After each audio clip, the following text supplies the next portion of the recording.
Hey, how's it going? It's me, Chris. Okay, so I'm checking in with you guys. There's a lot of good work going on. Some people have stalled a bit. Now, there's been some excuses for some of the stalling. Some other guys I haven't heard from you at all, okay? You're on the course. You've chosen to be on the course. If you're not going to do the work, this is kind of your lookout, to be honest. Anyway, what we have now is we're working on the original sketches that you guys did. Okay, we're working on the original sketches so that we can understand where we're going from this. You guys have done your blockouts, you've done your kind of basic drawings and things like that. So you've got, you know, parts of a vehicle, you've got parts of a motorcycle, you've got an entire Terminator because Rec doesn't understand when to stop. You've got basically all sorts of stuff coming along here that's gotten really good. Now, what I'm going to focus on at the minute is the insect, because I've been asked specifically to focus on that by Generalist. Now, basically what I'm doing with this applies to everything else that we're doing as well, okay? So, what he's done is, obviously, he's got, and remember, I always sketch loosely here, he's got his, basically his head, kind of here, and then he's got his body here, or thorax, or whatever they call it, leading down to the tail, and then down here like this, okay? And what he needs to do is find a way of understanding himself how the legs are going to link up into this section, okay, because obviously being an insect it's going to have, you know, 3 legs, and then how the tail's going to connect into these parts and how the head's going to connect into these parts, and exactly how the mechanics are going to work for that. Now, in actual fact, this isn't that hard a thing. Obviously, if you've not done it before, it can seem a lot more complex than it is. But understanding how the parts actually fix together, especially in a theoretical design rather than obviously one that's based in grounded reality and engineering, will really help you understand how you're going to model and build this piece. So let's start off with a nice simple part, which is the leg, which is obviously the part that Generalist should be focusing on next anyway. I'm not sure if you're doing the wings or not, Generalist. If you do, they're not that hard. See the legs, honestly. Okay, so when we look at it, a leg for an insect is just simply a collection of 3 pieces like that. Okay, for a spider it comes over like this, or for a smaller insect it comes down like this. So the body's here, or the body's here. Okay, so obviously you've got to decide what kind of insect you've got. Obviously for a spider or an arachnid it's more important for it to have this kind of flexibility of the legs compared to an insect like this. Also arachnids have 8 legs obviously and they're feelers. So if we're going for this kind of bottom down leg design here rather than this kind of overhead one here, it's basically going to come down like this, and we need to decide exactly what sort of legs you're going to have on this. Now you've gone for a kind of warrior hybridized ant design. So if you look at things like, for example, Starship Troopers, which are anyone doing insects first port of call, if you're making yourself a kind of hybridized insect leg, then just again only design the shell area or the carapace area of the legs. Okay, so again, if you just come up with some rough ideas like this, it's like thumbnailing really, okay? So just come up with your thumbnails for what it is you're going to have as it connects in, like these, okay? This part obviously is going to be shorter than this part, which is going to be shorter than this part. Main flexibility being in the bottom leg here. So once you've got that, then just draw some lines in between them, like this and like this, and we can kind of see where we're supposed to be going with these, right? So now, you can kind of draw in these parts here, okay, and you can see where the ball joins are for this. Now it's an insect, so it's supposed to be spindly, so you don't want these to be too large, so let's just bring them down a little bit in size like that and like that. Okay, and now we can have a piece coming in off here, okay, and then we can have a piece coming in off here like this, and already we can kind of see the control area we're looking at here. I mean, don't copy my design verbatim, obviously. You know, you should be really working on your own design, but we're starting to see how we can kind of put this together. Now, obviously, if we've got that inside here, we're assuming we have various housings and things that are going to control the various control mechanisms. Now, an important part is, how does something that is in essence just a simple one axis of movement piece like this move? Now, obviously in lazy cartoons and things, you know, you'll see controllers like this all the time. Yeah, it's just a simple controller, and they never give any reference to how it moves at all. However, you have to, if you're doing a realistic model, kind of explain to the viewer how this piece is going to be moving and how this piece is going to be working, which is kind of important. So let's say we've got this piece here, okay, which is your kind of base piece here, like that, and then you've got the piece coming off here, like that. Well, maybe there's a couple of ways this can move, okay. One is, obviously, we could then bring in something like perhaps a piston here. And I know I do a lot of pistons, but frankly pistons are a very efficient method of moving things in this sort of respect. So you could have a piston there like this, or perhaps you could have some smaller link movements here like this to kind of push it away like that. Or as an alternative, if you want to go with kind of a heavier duty look, which is unlikely if you're looking at something like an insect, you could then have something like perhaps a chain gear mechanism, okay, which then leads into another chain gear here, okay, so that you've got that kind of movement there and there, which would then be driven by an engine. You've also got various other things, so you can use rack and pinions and all sorts of things like this. Now obviously my preferred method is always going to be using pistons.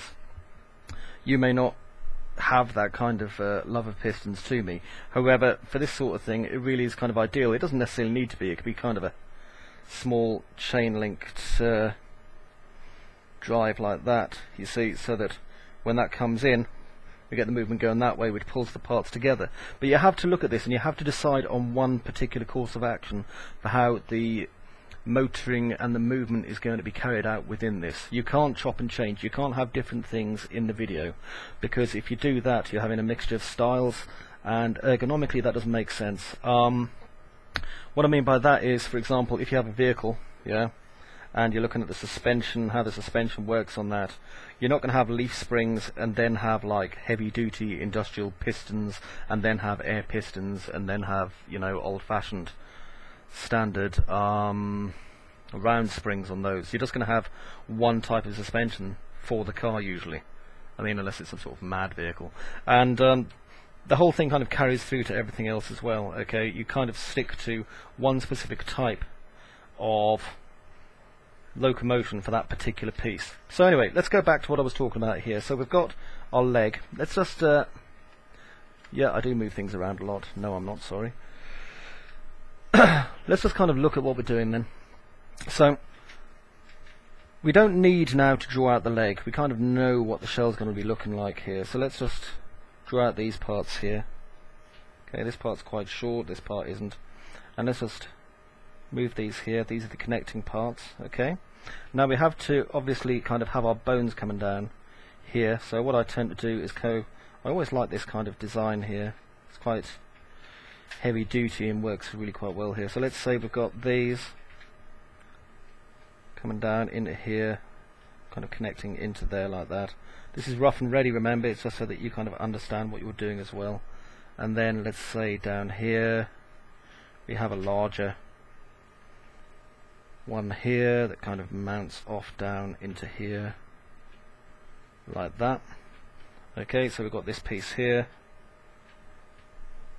there and there, and then what we could do is we could in fact then have a piece that kind of comes over the top of this, which would then keep these parts protected. So I'll just quickly cross hatch that to show that it's kind of filled in.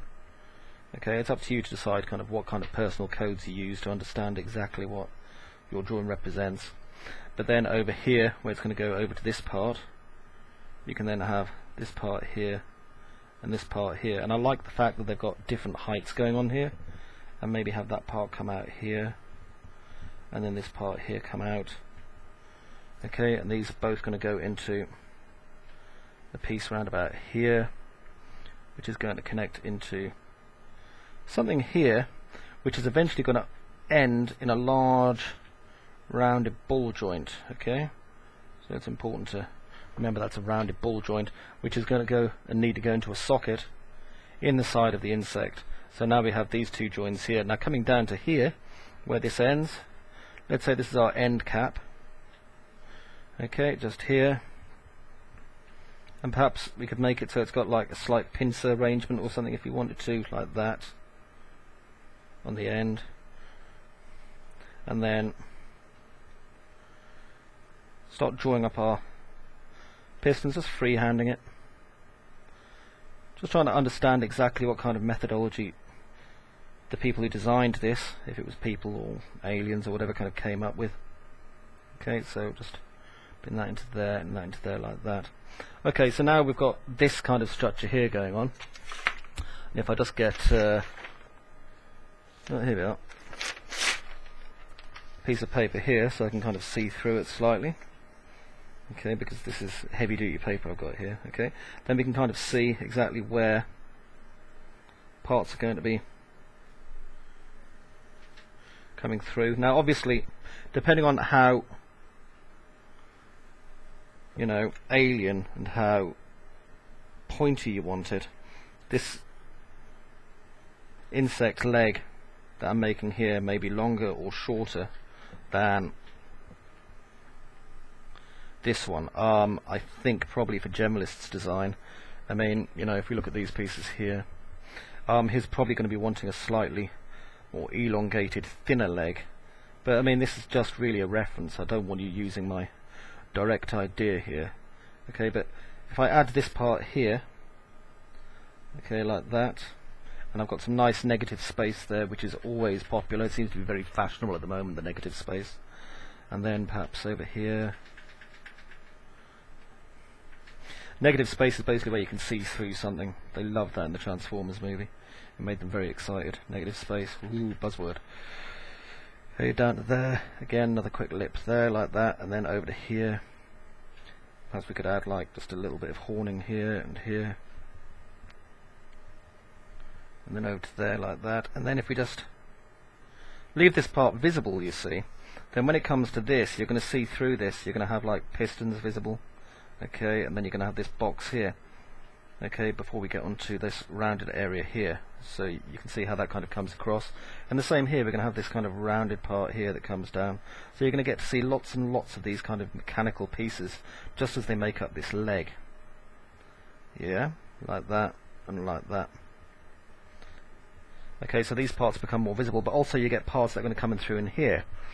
Now another thing you've got to remember is we've got reservoirs. Yeah, reservoirs are very important for anything that drives pistons. You can't have an air-driven piston. If you know anything about engineering, you know that air compresses under pressure and it isn't an efficient way of doing it, whereas if you have oil or water, you have an efficient piston system. So where are you going to stick your repositories? Well, hey, I see some space here, look at that. Okay, you could probably have a bit of space on here, then under here, maybe just under here, that would make quite a good little place to house the pump unit, and then, you know, you could have some cables coming down here like that and like that, or maybe some cables running up there like that across the back. Cables always make the thing look better, and we can always add flex to the cables if you decide that you're going to use animation with it. So it gives you quite a broad concept for it. Okay, now having looked at this, I mean, the leg obviously is only going to go up and down like this, like this, and like this. The main axis of movement is going to be here and here.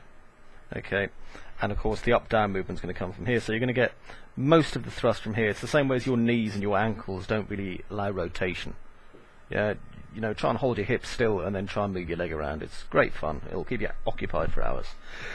Alright, now if we close this off for a minute and then go back to generalist's insect thing, you know, or this magic horse or whatever it is I've created here. Look at the way that all the parts kind of hold together. The reason that I've asked you all to kind of do low polygon work initially, which is basically a scaffold work, is so that you know that you have areas that you can now start putting the detail into. The shell, to be honest, you know, that's just cosmetics. The meat of it is always going to be all these kind of chunky fun things here. Now what's going to make, you know, parts move between themselves here with the insect? Let's imagine again we have just bones. Yeah, so tail, okay, that's it, that's the bone structure of the insect. But how do these parts move? Well, the head needs free motility, doesn't it? And the thorax does as well. Okay, so you need plenty of movement there. Tail, not so important. Okay, that needs to go up and down, but you need at least 2 axes of movement on these things. Now you can of course put a ball joint in. And if you just have, like, you know, a simple socket here, let's just say this is the most simple kind. You've got your socket here, you've got a bloody great big ball that leads onto another one here, okay? So this is end A and this is end B. The problem is that end A and end B, apart from having this great big ball, how does it move? How does it do anything, you know? How does it even stay in? The answer to that is, yet again, oh god, we need more bloody pistons. Okay, so here we go. So then what you have to do is surround it with pistons like this. And you're going to need at least one on the top, and you're going to need some on the bottom here like this, okay, and they're going to drive that part, which makes it very, very, very, very bulky indeed. So another option is, of course, you can go for the whole kind of we cheated, and let's just say that this part and this part here is the connector that you can see between the thorax and the abdomen, and then you just go, oh look, I'll just put in kind of a rubberized case. There we go. It's covering all the mechanics. Okay, that is gay. You don't want to do that. This is complex, but there are ways of simplifying this. Okay, there are a great many ways of simplifying this, in fact. And so, part of what you're here to do is learn how to simplify this, and half of it is for me to show you how to do that. So let me just kind of explain.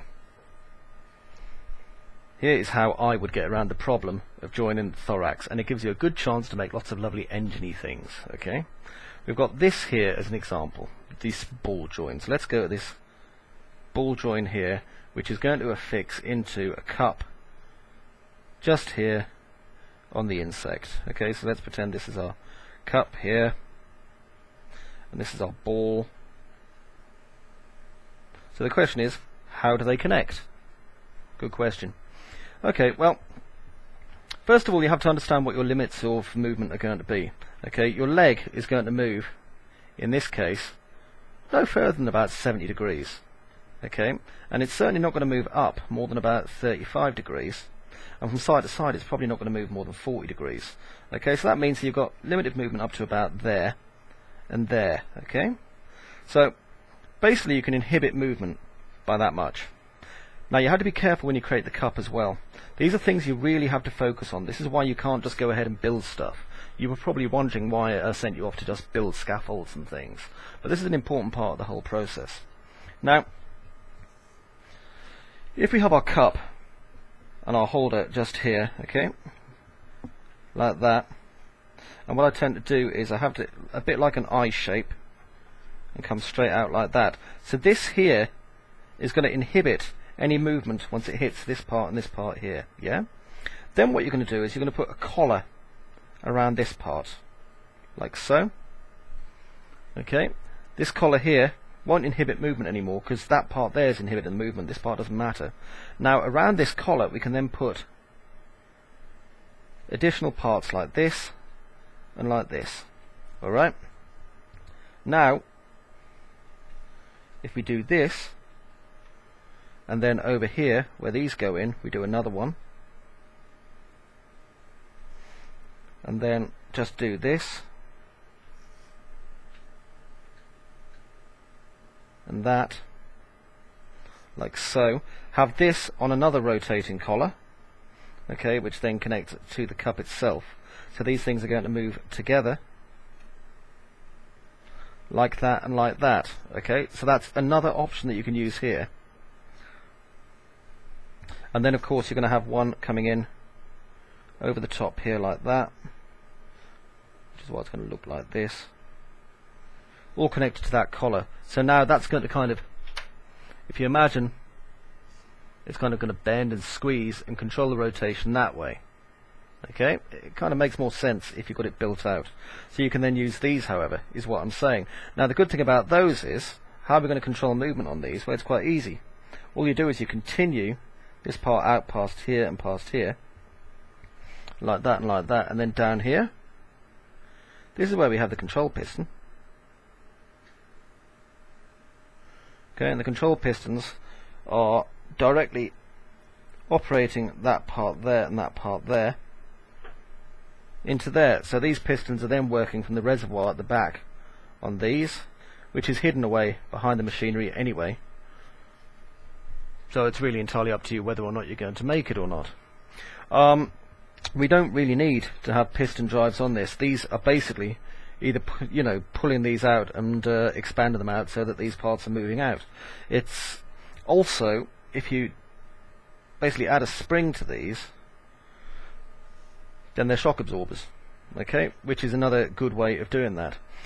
So that can be used for this up here, but it can also be used for these. Okay, so to connect the thorax, to connect the body, to connect all the other parts together, you have this now, which is kind of a fairly heavy duty looking system, but it's also going to get across the look you want, because the good thing is that you're going to spend, a lot of time building the mechanics for this, but then you're going to spend an awful lot of time hiding them again, because you know what, we can have cables now running from here to here, okay, and then from here down to here, and the same over here.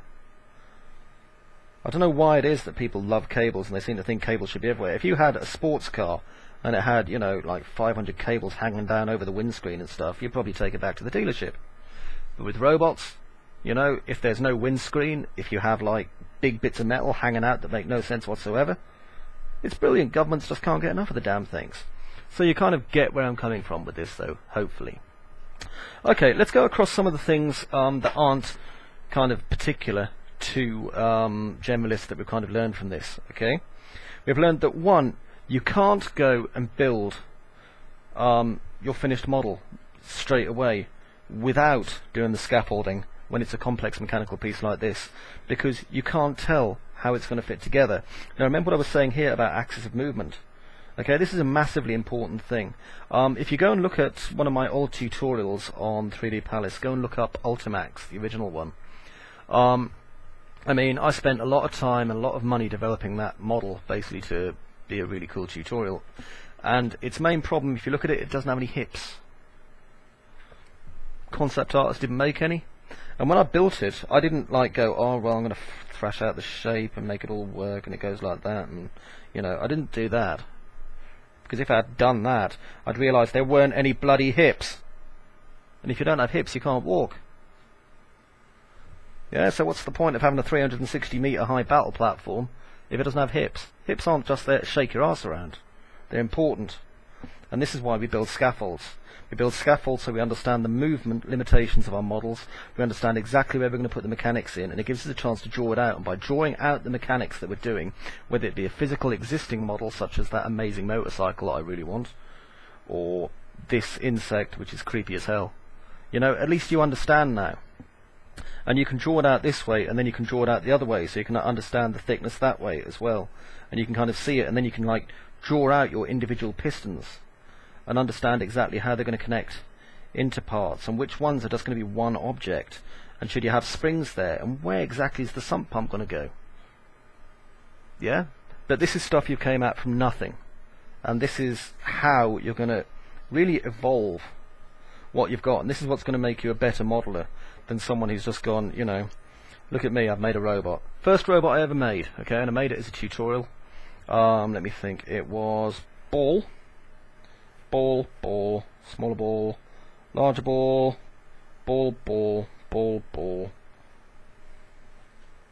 Literally, this was the shape of the first sodding robot I made, right? I think I gave it a flat hat. Okay, thankfully this tutorial doesn't exist anymore, it never will. However, this and things like the Tin Man, which has been thankfully deleted, give you an idea of kind of the wrong way of going about building mechanical hard surface models, and how to get it very, very, very, very wrong. That's why this is such a kind of fundamental and important process that you have to understand. You have to understand exactly how you can create this part, how it's going to fit inside your model, because now, for example, if this is like the thorax coming over here, yeah, you've got plenty of room here for cables to come piling through and all sorts of things. So there we go. There we go. Like that. Okay, so again, this is going to provide a really attractive piece. And then, again, another reason why I suggested that the thorax or other parts that you guys have made be done in low poly is because, let's say that you've gone out your way and now created this beautiful thorax piece, yeah, but inside it you've now developed some kick-ass killer engine. You're not going to feel too sad when you either redo it all from scratch, or just cut it in half and make this part completely invisible except for one bolt that goes across it. Because when you've done something particularly pretty, you want people to see it. It doesn't have to make sense. Okay? Remember, the more insides you show of your piece, the easier it is for someone to throw a stone in it and ruin it completely. However, the cooler it looks. That's why, you know, when it comes down to it, tanks are way more efficient than robots, because tanks don't fall over and don't have trouble doing stairs. Now, I hope that's been helpful for you guys. If anyone wants a further breakdown of anything specific, then please let me know.